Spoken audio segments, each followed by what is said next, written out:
Hi everyone, कैसे हो आप लोग। आई होप कि आप लोग बहुत अच्छे होंगे।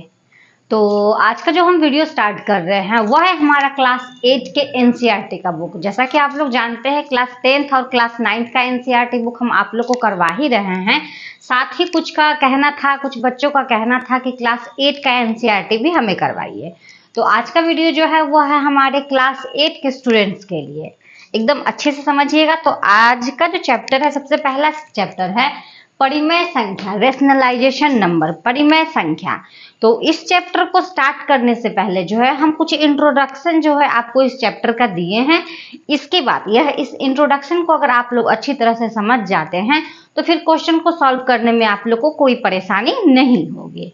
ठीक है, तो चलिए, अगर आप लोग जो है पूरा वीडियो में जरूर बने रहिएगा। अगर समझ में आए, जैसा भी आए, कमेंट करके जरूर बताइएगा। तो चैप्टर है हमारा परिमेय संख्या। तो सबसे पहले परिमेय संख्या कहते किसको है? तो वैसा संख्या जो p बटा q के रूप में होता है, वैसा संख्या जो p बटा q के रूप में हो और q जो हो वो 0 के बराबर ना हो। इसका मतलब है कि यहाँ देखते हैं, हम यहाँ लिखते हैं 4, यहाँ लिखते हैं 5। ठीक है, 4 5 लिखने के बाद ये p बटा q के रूप में तो हो गया।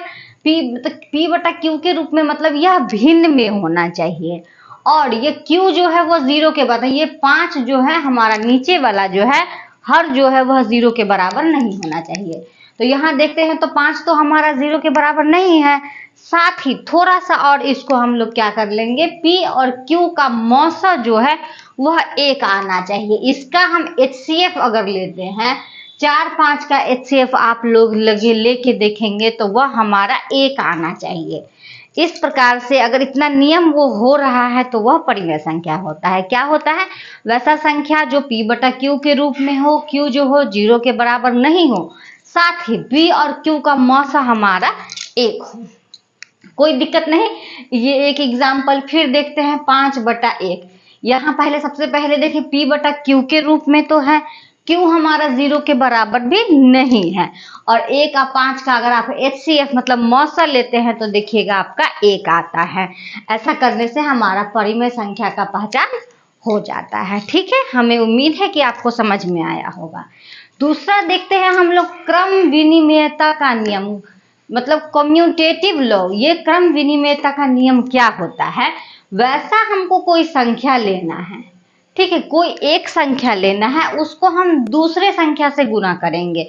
एक संख्या लेंगे, उसको हम दूसरे संख्या से हमको गुना करेंगे तो उसका आंसर जो है वह फिर दूसरे गुना पहला संख्या करने पे दोनों का मान जो आए वो बराबर आए। जैसे कि a इंटू b, एक संख्या को दूसरे संख्या से हम लोग गुना किए, फिर सेम दूसरी संख्या को फिर पहली संख्या से गुना करें तो दोनों का मान जो है वह बराबर आना चाहिए, मतलब कि बराबर आना चाहिए। जैसे में इसका एग्जाम्पल हम लोग देखते हैं तो 4 गुने 5, ठीक है, ये पहला हो गया, ये a हो गया, ये b हो गया। फिर इसको हम लोग उल्टा करते हैं तो ये 5 हो गया, ये 4 हो गया। दोनों को गुना कीजिए तो 5 चौक 20 और 5 चौक 20, मतलब कि हमको पहला का दूसरा से करना है, फिर दूसरा को पहला से करना है और दोनों का मान अगर बराबर आ रहा है तो वह हो जाएगा हमारा क्रम विनिमेयता का नियम।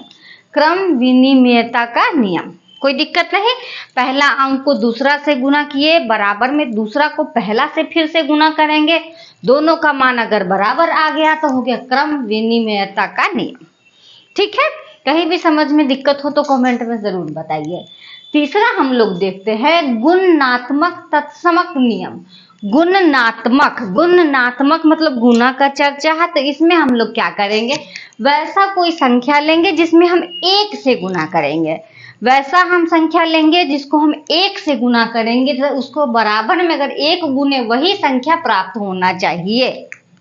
वैसा संख्या हम जिसको 1 से गुना करते हैं तो उसके बाद जो है हमारा गुणनफल क्या आता है, 1 इंटू a। दोनों का मान जो है सेम संख्या होता है। दोनों का मान क्या होता है, बहुत ध्यान से देखिएगा। गुणात्मक तत्समक नियम, इसको मल्टीप्लिकेटिव आइडेंटिटी लॉ हम लोग कहते हैं। a इंटू 1, इसका एग्जाम्पल हम लोग देखते हैं तो 4 इंटू 1, ठीक है, कोई भी संख्या को 1 से गुना करा हुआ आपको देखना है। बराबर फिर देखते हैं तो 1 गुने 4, उसको उल्टा भी करते हैं तो दोनों का मान हमारा क्या आता है, 4 ही आता है ना। तो सेम ये दोनों अगर बोलिएगा कि इसमें भी तो a b से गुना किए फिर a से गुना किए मान बराबर आया, तो यहाँ पे हमारा अंक 2 चीज डिफरेंट हो सकता है, लेकिन इसमें हमको क्या करना है, कोई भी संख्या को 1 से गुना करना है। इस बात को आप लोग को दिमाग में रखना हो जाएगा। तो गुणात्मक तत्सम नियम क्या हो जाएगा, कोई भी संख्या को 1 से गुना करेंगे फिर उसको 1 से उसी संख्या को गुना करते हैं तो दोनों का मान हमारा 1 आता है, उतना ही बराबर आता है। ठीक है, कोई दिक्कत नहीं। पूरा वीडियो में आप लोग जरूर बने रहिए। अगर समझ में ना आए कहीं पे तो हमें कमेंट करके बताइए, समझ में आए तो भी हमें बताइए। चलिए, अब होता है गुणात्मक प्रतिलोम। प्रतिलोम मतलब उल्टा, मतलब कि मल्टीप्लिकेटिव इनवर्स। जैसे इसमें हम लेते हैं कोई भी संख्या हम लिखते हैं, जैसे यहाँ 4/5, ठीक है, इसका इनवर्स मतलब उल्टा करते हैं, इसको हम वैसा संख्या इसी के उल्टे संख्या से गुना करते हैं, तब 5/4। ठीक है, 4/5 था, इसको हम उल्टा किए तो ये हो गया 5/4। और दोनों को अगर कट करेंगे तो इसका मान अगर 1 आता है तो यह होता है गुणात्मक प्रतिलोम गुणधर्म। क्या होता है, गुणात्मक प्रतिलोम गुणधर्म। तो क्या हम लोगों ने सीखा, गुणात्मक प्रतिलोम गुणधर्म क्या होता है। जैसे में 6/9 कोई संख्या हमारा है, कोई भिन्न है, ठीक है, इसको हम लोग इसके प्रतिलोम मतलब उल्टे संख्या से गुना करेंगे तो 6/9 है तो 9/6, इसके बाद इसका मान जो है वह हमारा 1 अगर आता है तो यह हो जाएगा गुणात्मक प्रतिलोम गुणधर्म। ठीक है, इसी प्रकार से हम अगले में चलते हैं तो यह सहचारिता का नियम होता है। सहचारिता का नियम आपको इंग्लिश में हम लोग बोलेंगे एसोसिएटिव लॉ। इसमें क्या है, बस कुछ नहीं, इसमें 3 संख्या हमको लेना होगा। जैसे a इंटू बी इंटू सी, इसको हम लोग ऐसे समझेंगे, ठीक है, a इंटू बी इंटू सी, फिर बराबर करेंगे तो a इंटू बी इंटू सी। बस इसको लिखने का तरीका जो है वह देखना है। तो सबसे पहले हम इसको बी सी को यहाँ a इंटू बी सी को ब्रैकेट में लिखेंगे, अब बराबर में फिर हमको इसको ब्रैकेट में लिखेंगे। ऐसा अगर फॉर्म में आपको दिखता है वह सहचारिता का नियम होगा। ठीक है, तो यहाँ जैसे दिखते हैं हम 4 गुने 5 गुने 6, फिर यहीं लिखेंगे 4 गुने 5 गुने 6, लेकिन ये हमारा ब्रैकेट में पहले आना चाहिए। a को छोड़ देंगे, b c को ब्रैकेट करेंगे, और यहाँ a b को ब्रैकेट करेंगे, c को छोड़ देंगे। इस तरीका से अगर आता है तो वह होता है सहचारिता का नियम। अब है नेक्स्ट वितरण नियम। तो वितरण नियम देखते हैं, यहाँ पे कोई संख्या है, ठीक है, a b c जैसा ही है ना, तो a को हम लोग गुना में रखते हैं और b c को हम लोग जोड़ में देखते हैं। तो जैसे यहाँ हमने लिखा 4 इंटू लिखे 5 और प्लस 6, तो इसको हम लोग सॉल्व करेंगे, इसको इससे गुना करेंगे, इसको इससे गुना करेंगे, तो ये हो गया 4 गुने 5 प्लस 4 गुने 6, तो 5 चौक 20 और 4 छक 6 चक 24। ऐसे करके जो है हम लोग को निकालने का जो नियम होता है वे वितरण नियम। ये सारा इसीलिए हम आपको एग्जाम्पल सहित बता रहे हैं, क्योंकि आपको जो आगे मिलेगा इस चैप्टर को जो सॉल्व करना पड़ेगा, ये सारा नियम आपको समझ के ही आप कर सकते हैं। ठीक है, वितरण नियम क्या हो गया, a हमारा इंटू में रहेगा, बी सी हमारा प्लस में रहेगा, तो इंटू क्या करेंगे, ए बी आप प्लस ए सी करके जब निकालते हैं तो वितरण नियम कहलाता है। नेक्स्ट योज्य तत्समक नियम क्या होता है। योज्य तत्समक नियम मतलब यह है कि कोई भी एक मूल संख्या में शून्य वैसा संख्या को जोड़िए, जो एक वैसा संख्या जिसमें दूसरी संख्या को जोड़ने पे हमारा मूल संख्या प्राप्त हो, वैसा संख्या जिसमें वैसा संख्या जो वैसी संख्या जिसमें हमें कोई ऐसी संख्या जोड़े जो हमारा पहला जो मूल संख्या है वही प्राप्त हो। मतलब एक हमने मूल संख्या लिया है, ठीक है, एक मूल संख्या को वैसा संख्या से जोड़ना है कि हमको जो है मूल संख्या ही प्राप्त हो। मतलब 4 जोड़ 0 बराबर 4। हमको कोई भी संख्या ऐसा लेना है जिससे कि हमको मूल संख्या ही प्राप्त हो, यह योज्य तत्समक हो जाएगा। अब योज्य प्रतिलोम, योज्य प्रतिलोम मूल संख्या को वैसा संख्या से जोड़िए कि हमारा जो योगफल होगा वह शून्य होगा। मतलब कि यहाँ 5 में हम क्या जोड़ेंगे जो हमको शून्य आएगा, तो 5 में हम -5 को जोड़ते हैं तो 5 प्लस माइनस माइनस बराबर में 0। योज्य प्रतिलोम है, वैसा ही संख्या लेंगे जो इसको हम जोड़ेंगे तो हमारा जो है 0 आना चाहिए। एक और एग्जांपल देखिए, 6 अब प्लस हम क्या जोड़े जो हमको 0 प्राप्त होगा, तो -6 जोड़ेंगे। 6 प्लस माइनस माइनस 6 बराबर 0। इस प्रकार से जो है हमारा इतना जो हमने 8 नियम हमने बताया है, इसी आधारित पे आपका एक्सरसाइज 1 जो है उसका सारा क्वेश्चन आप आसानी से सॉल्व कर लेंगे। तो चलिए एक्सरसाइज सबसे पहले आप सभी बच्चों जान लें कि जब भी आप एक्सरसाइज को पहले स्टार्ट करें तो उससे पहले उसका जो मेन जो भी डिफिनीशन हो उसको अपने दिमाग में रखें। तो हमने सबसे पहले आपको डिफिनीशन बता दिया है, इसको अच्छे तरह से आप समझिए, थोड़ा सा याद कर लीजिए। उसके बाद हम आगे जो है अब आपको एक्सरसाइज बताते हैं। अगर कहीं भी इसको समझने में दिक्कत हो तो हमें कमेंट में जरूर बताइए। तो चलते हैं अब एक्सरसाइज। डिफिनीशन समझने के बाद अब हम लोग चलते हैं एक्सरसाइज पे, ठीक है। यह हमारा पहला एक्सरसाइज है। तो सबसे पहले क्वेश्चन देखते हैं, योज्य प्रतिलोम बताना है। योज्य प्रतिलोम जैसा कि हमने परिभाषा में बताया है कि जो भी संख्या दिया हुआ रहेगा उसको ऐसा जोड़ना घटाना है कि हमारा मान 0 आ जाए। मतलब उतना नहीं अभी सोचना है, सीधी तरीका से जो हम बता रहे हैं वो देख लीजिए। मतलब यहाँ जो प्लस में दिए हुए हैं ना उसको माइनस में करना है, और जो माइनस में दिए हुए हैं उसको प्लस में करना है। तो यहाँ 2/3 है तो इसको लिखेंगे हम लोग, पूरा क्वेश्चन हम नहीं लिखे हैं, कुछ क्वेश्चन को लिखे हैं, तो कुछ हम बता रहे हैं, कुछ आप लोग खुद से बना के हमको बताइएगा। यहाँ 2/3 है तो इसको हम लोग कर देंगे -2/3, ठीक है। फिर यहाँ प्लस, यहाँ है 25/9 तो ये हो जाएगा -25/9। ये हम -16 तो यह हो जाएगा 16 सीधा, ये -15/18 तो यह हो जाएगा 15/18। इसमें और भी क्वेश्चन बचा हुआ है जो कि आप लोग कर लेंगे।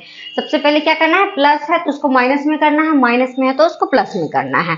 अब गुणन प्रतिलोम, गुणन प्रतिलोम में हमने बताया है जो संख्या है उसको उल्टा करना है, ठीक है, इसको उल्टा करना है। तो यहाँ देखिए -13 लिखा हुआ है ना, इसका मतलब कि कोई भी नीचे अंक के नीचे 1 होता है ना, तो इसको उल्टा करना है। तो यह हो जाएगा -1/13, -1/13, ठीक है। इसको 5/4 है तो इसको हम लोग क्या करेंगे, 4/5।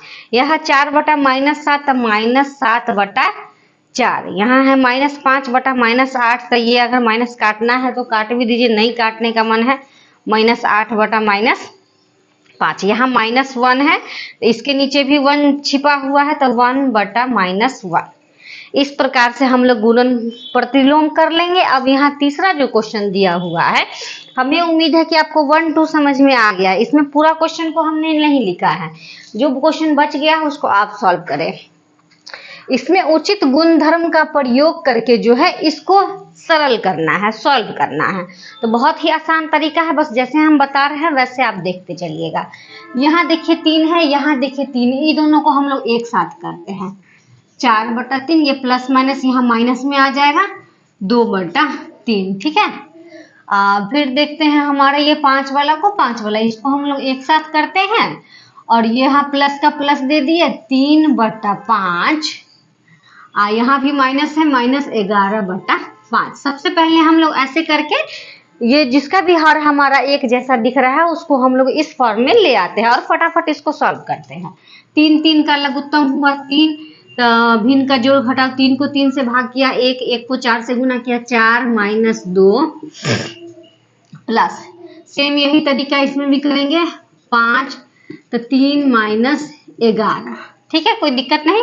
4 में से 2 गया 2/3 प्लस, तो ये हो गया -8/5। -8 क्यों हुआ ये पूछ सकते हो, क्योंकि 3 में से 11 को हमने नहीं घटाया है, 11 में से 3 को घटाया है, तो जिसके सामने जो बड़ा है उसके सामने जो अंक रहेगा वो यहाँ हम लोग देते हैं।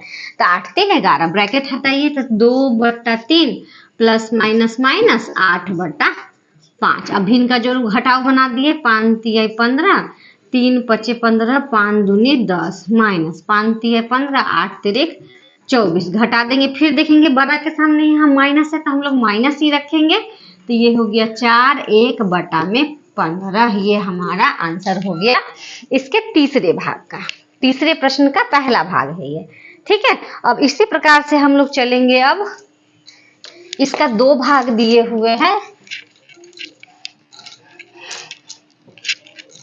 हमें उम्मीद है कि मेरा बताया हुआ तरीका आपको समझ में आ रहा है। इसको हम लोग मिटा ही लेते हैं, या थोड़ा देर आप लोग देख लीजिए। इधर अगर आता है तो हम इधर ही इसके दूसरे 3 का दूसरा भाग, ये भी बहुत इजी है।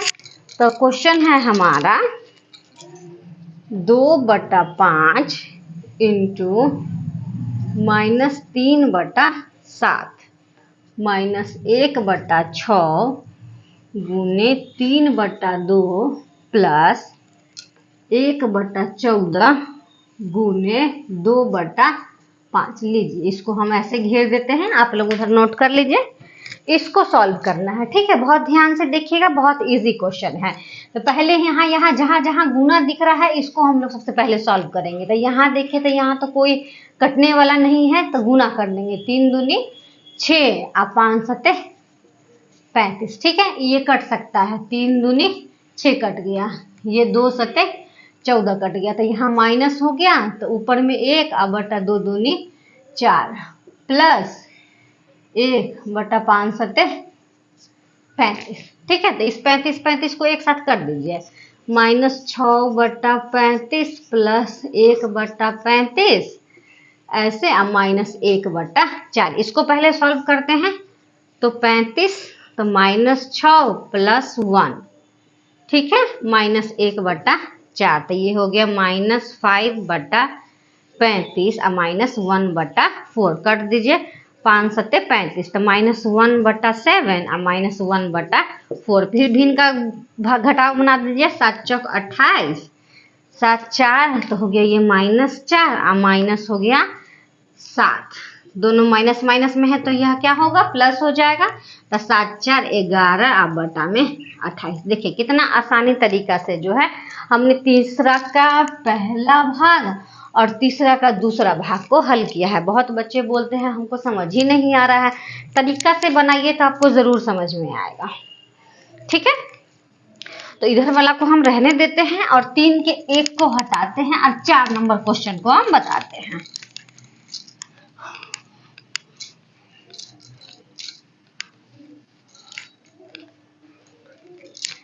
तो ये 4 नंबर जो क्वेश्चन है ये क्या है, 5/18 को -7/72 के व्युत्क्रम से गुना कीजिए, के